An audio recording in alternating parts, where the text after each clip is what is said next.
bagay lang pag ika'y nabuhay. Pwede kang mabigot, pwedeng magtagumpay. Anumang uri ng bagay ay may saysay. Pakinggan nyo ang aming salaysay. Ay sarap mabuhay kung ikaw ay tabo. Lagi kang gamit ng chicks sa panliligo. Kayamanang tanging itinago-tago, ipinakikita lang sa tabo. Kung ikaw ay papel, kay dami mong sangkap. Pwede kang nakinang dalaga, wow, sarap. Ngunit ang masakit at isang masaklap, pag sa tiag ay plus kang ganan. Dalawang bagay lamang o pare, pag ika'y nabuhay ang posible.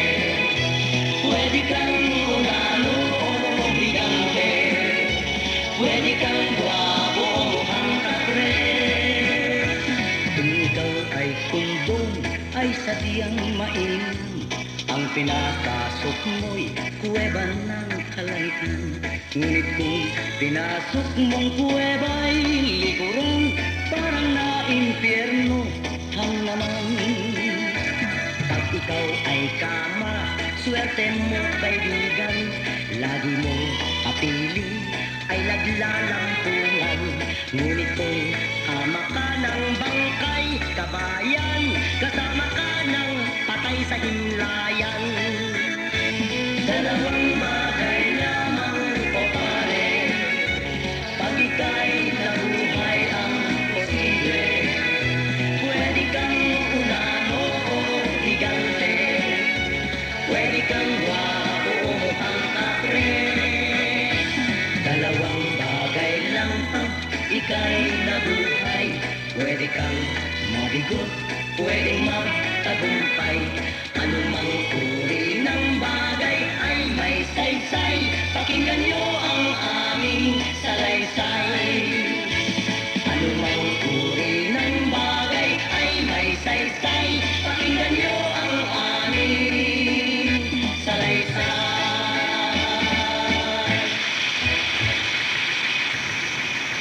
Okay mga kaibigan, salamat po. Salamat po sa inyong matutunog na palakpakan. May ba tayo ng usapan? Di ba naulit mo sa akin yung paborito mong artista si Fernando po? Talagang ako'y tagahanga ni Fernando po. Talaga? Hindi lang ako. Doon sa aming lugar, napakaraming tagahanga ni Fernando po. Totoo? Oo. Ay meron nga doong magkumpare. Talagang tagahanga ni Fernando po. Ngayon. Hindi pa naman yung nakakapanood-panood ng sine. Balita lang yung hanga-hanga na. Ibig mong sabihin hindi pa nila nakikita si Fernando po sa pelikula? Oo. Ngayon, ano Ay kaya? hanga-hanga na sila. Dahil nababalitaan nilang magaling.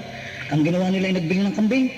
Nagpunta sa bayan, nagpunta sa sinihan. Ngayon? Pagdating nila sa sinihan tumubo sila ng ticket. Pagkabili nila ng ticket iniabot nila doon sa nagbabantay sa pinto ng sinihan. Ang ginawa nun, siyempre, ang gagawin nun sisiraan ng ticket. Pinulit? Oo. Ay, totoo naman, dapat punitin yan. Ay, nung mapunit ang ticket, sabi ng isa sa kumpare, pare, ay bakit sinira ang ticket? Ay, kamahal natin bilhin. Ay, di, sabi ng isa, ay di bumili ka ng iba. Ay, di bumili uli sila ng ibang ticket. Ngayon? Pagkabili ng ticket, iniabot mo naman doon sa babae sa may pintuan na sinihan. Siyempre, bago pumasok yan, iaabot yung ticket doon eh. Sinira uli ng babae. Siyempre, pupunitin. Sabi, babae pare, ay sinira na naman. Ay wala na kitang pera Ay paano ba kita makakapanood sa sinay? Ang ginawa ng dalawa yan, tagal nilang binabantayan yung babae. Ngayon? Nung mapalingon yung babae, Nakalingat yung babae, nagtakbuhan silang paloob ng sinihan. Yung dalawa? Oo. Ay pagdating nila sa loob ng sinihan ang eksena si Fernando Poy nakaumang ang baril sa kanila. Nakatutok sa kanilang baril. Sabi ni Fernando Poy, magbayad kayo. Pag hindi kayo nagbayad, kay babarling ko. Naku, di nagtakbuhan palabas. Yung dalawa? Oo. Naku, nagkahiwalay. Nagpangito sila kinabukasan ng umaga. Ngayon? Sabi ni siya, pare, talaga ang galing ni Fernando po, ano? Ay, alam tayo, hindi bayad. Sinahin ka kaya. Ayun, mag-anak na tanga. Mag-anak na tanga yun? Kasama nung mag-anak na tanga yun? Oo. Aba. Ayun, mag-ama naman tanga doon sa amin, ganun din. Sabi ng amay, ikaw nga awi ka, anak, pumunta sa bayan at bumili ka ng radyo. Ngayon? At mapag-aliwan, ay palibasa ay medyo may katangahan din nga. Pumunta nga sa bayan, bumili ng radyo. Ay nung si nung si makabili ng radyo yun ako, sakay pa sa jeep, gusto na agad ipatunugayan ang radyo. Nahihiyalaan doon sa mga pasahero. Oo, sabik na sabik. Pagtigil ng jeep, maglalakad na siyempre sa kanila. Ngayon? Binuksan ng radyo. Ang nabuksan sa radyo yung drama. Sabi sa drama bitiwan mo ako. Pag hindi mo ako binitiway, papatayin kita. Ala, itinapon ng radyo. Nagtakbo. Oo. Pagdating sa kanila, sabi ng anay, oy, nasa radyo mong binili. Sabi, ala, itinapon ko. Sabi, bakit mo itinapon na yung malang bili daw? Anla, ay meron ho nagsalita sa loob na ko, ipapatayin pag hindi ko binitiwan Talagang tagal. Ay, kinuha ng amang gulaw. Sama niya ang wika ko at ang pupuntahan. Ay, pagdating nila doon sa may radyo, nagtuloy pa rin ang drama sa radyo. Siyempre. Sabi doon sa radyo sa eksena ng drama, huwag kayong lalapit. Pag kayo lumapit, papatayin ko kayo. Sabi ng amay, abay anak, kita na, ako pala'y karamay. Talaga naman naman, tagal. Ganun din yung kapitbahay ko. Bakit? Abay, nung isang araw dumaan ako sa kalang tapat ng bahay. Nagkakatay ng baboy. Sabi ko, mangis ko, bakit kayo nagkakatay ng baboy? Dahil yung wika ang dalawa kong anak na nakukulong, ay lalaya na bukas. Kakuya ba, bakit yung lalaya agad yung bukas? Di ba ang sentensya ron tiga-4 na taon? Bakit nangyari? Ay 15 taon lang ako ngayong nakukulong yun ba't lalaya na agad? Ay sabi nung mangis ko kasi yung dalawa kong anak ay nagpakita ng kabaitan sa loob ng kulungan. Ay sabi ko, ay napakaswerte niyo. At kayo nagkaroon ng dalawang anak na napakababait. Hindi sabihin nagbait lang sa loob ng ulo. Nakulong niya, mabait. Sarado. At saka alam mo, si Ingo, pinuntahan nung isang araw yung kanyang nililigaw. Alam mo si Ingo, patay na patay doon sa babae. Maganda ba? Oo, sabi ni Ingo, Iska, alam mo ikaw lamang ang lahat sa buhay ko. Okay yan. Ako'y sobrang nagaganda sa iyo. Kaya ikaw ay dinalahan ko ng maraming regalo. Sabi ni Iska, nag-abala ka pa. Ano bang regalo mo sa akin? Sabi ni Ingo, ang regalo ko sa iyo, dinalahan kita ng deodorant. Para sa iyong underarm. Tama yan. At dinalhan din kita ng gamot sa tagahawat para maalis ang iyong mga pimples. Talagang mahal na mahal niya, no? Dinalhan din kita ng wika ng toothpaste para pangsipilyo sa iyong ngipin. Mahusay mag-alala. At dinalhan din kita ng shampoo para sa iyong kuto at sa iyong balakuba. Oo, talaga. Hindi lang yan. At ano pa daw? Bukas dadalhan kita ng tubig para maipaligo mo. Hindi pala naliligo. Nako. Alam mo parang timba, Ano yan? may problema ako doon sa aking anak. O bakit naman? Di ba yung anak ko malabo ang mata? Malabo na ang mata ng anak ko. Malabo na? Oo. O ano yun? Ay sabi sa akin ng aking anak Itay, gusto ko ng aming principal ako maglaro ng basketball. Sabi ko ba hindi pwede, malabo na mata mo, hindi ka pwede maglaro ng basketball. Dito, tama nga naman. Sabi ng aking anak pinipilit ho ako ng aming principal na ako rin maglaro ng basketball sabi ko yung bula, bahagya mo nang makita, maglalaro ka pa ng basketball. Hindi nga naman pwede. Sabi ko, sabihin mo sa yung principal, huwag kang papaglaro ng basketball, gawin ka na lang ang repre. Ang bihira ka na. Malabo na ka, magre-refer ka. Tarantado talaga ito.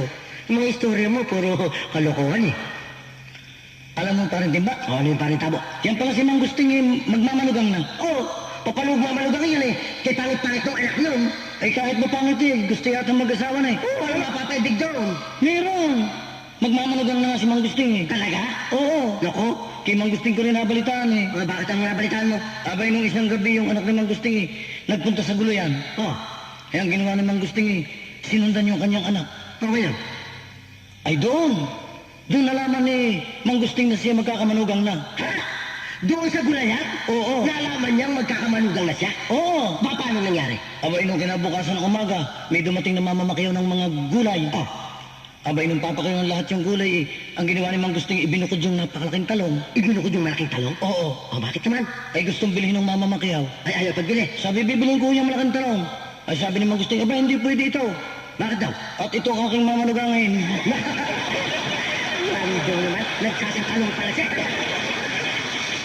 At saka si Militon. Ano naman si Militon? Aba, si Militon talagang sira ulo niyan. Bakit naman? Nung isang araw nagpunta sa simbahan, ay nung makita yung malaking rebulturo ng santo, Ngayon? ang ginawa ng Militon hahalik doon sa paa ng rebulto ng santo.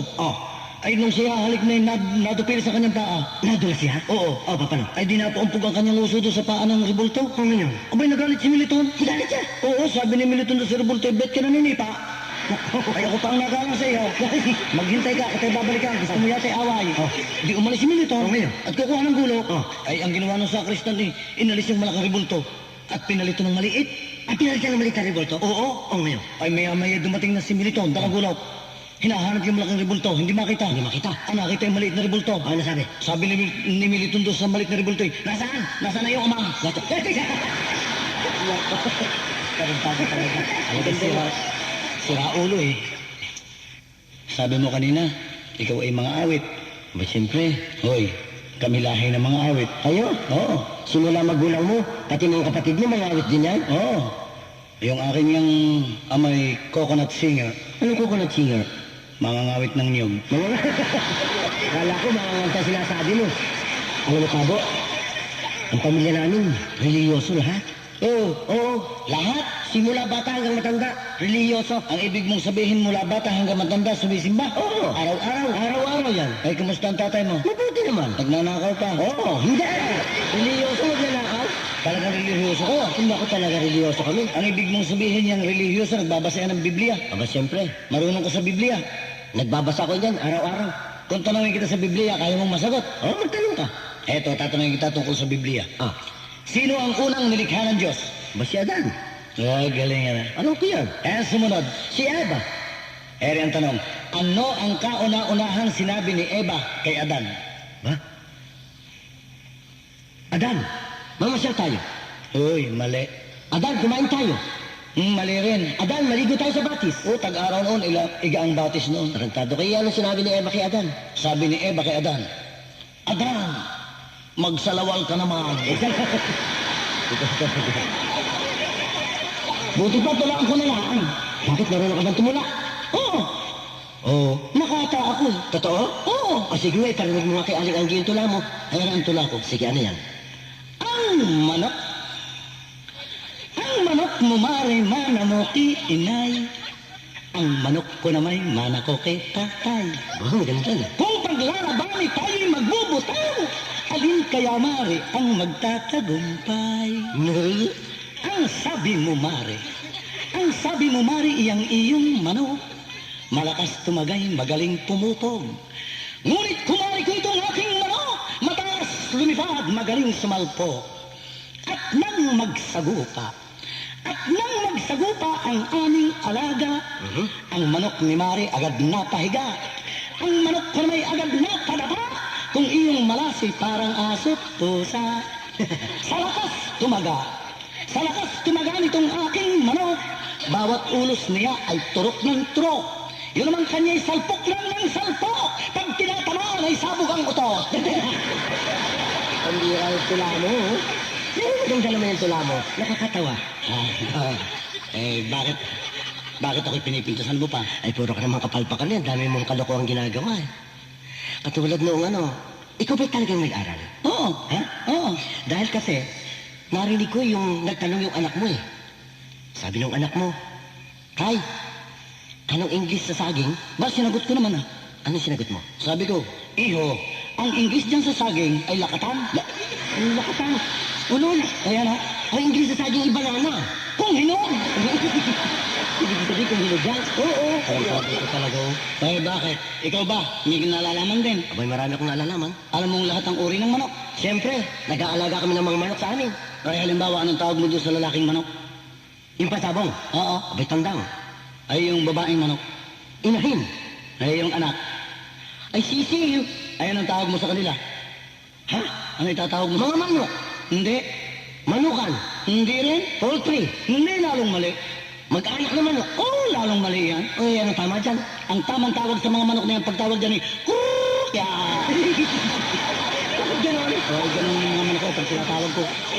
Ikaw talaga puro kakalokohan eh. Ay bakit nung minsan, nabalita ko, hindi ka na raw, noon daw, hindi ka raw kumakain ng baboy. Kailan? Noon. Noon? Oo. Nung araw? Noong araw. Ay, sadyang hindi ako kumakain ng baboy nung araw. Bakit? Dahil ako may singaw. May singaw ka? Oo. Sumasakit ang bibig mo? Oo. Ay bakit ngayon hindi ka pa rin kumakain ng baboy? Ay, paano yung baboy may singaw? Baboy naman ang singaw ngayon. Alam mo, parang Timba, yung tanong mo kanina sa akin kung bakit ako hindi kumakain ng kaning baboy, ere ang dahilan. May singaw na, mayroon pang alipunga. Yan ang kung tawagin ay foot and mouth.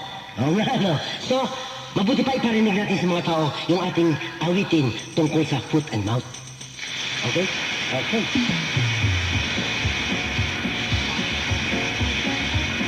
Kapag may sugat ang bibig, ito'y singaw. Ang ating sugat sa pahay ang lipunga. May sumipot ngayong bagong talo. Yay! Foot and mouth. Tanging baboy sa palengke di mapili. Araw mayroong foot and mouth ang madali. Luwi ang ukot nguso'y may gating. Ay, gating. Tulad ni Mang Cosme, kumain ng karne. Dahil sa foot and mouth na allergy. Ang paa ay laga, mukha ay lumaki. Mga palang labi, kumami ang huni. Well, Mang Cosme ngayon ay mayroong foot and mouth. Naubos ang bukot, ang uso ay sakbo. Pati ngipin niya'y binubugbog. May foot and mouth.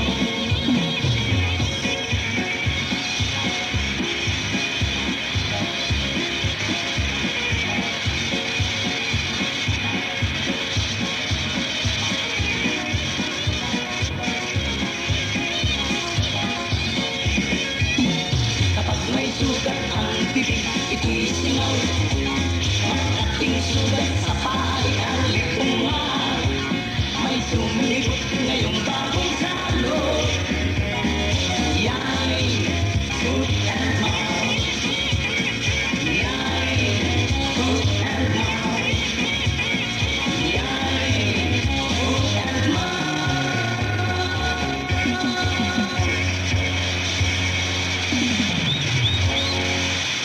Maraming po salamat sa inyong lahat. Thank you. Alam mo pare, Ano yan? meron akong kilala Na ano? na kandidatong mayor. Oh, Ay siya nagpunta doon sa isang barangay para magkampanya. siyempre. Eh inabot doon ng gabi. Inabot ng gabi doon. Oo. O, anong ginawa? Ay sabi ng kapitan ng barangay dito na kayo matulog sa aming bahay. Ah, At malayo ang pag-uwi sa bayan. Dito na kayo magpalipas ng gabi. o siya nga naman. Ay dito na nga natulog yung magmay-mayor. Ah, Eh ngayon yung kapitan ay may anak na dalaga. may anak na dalaga.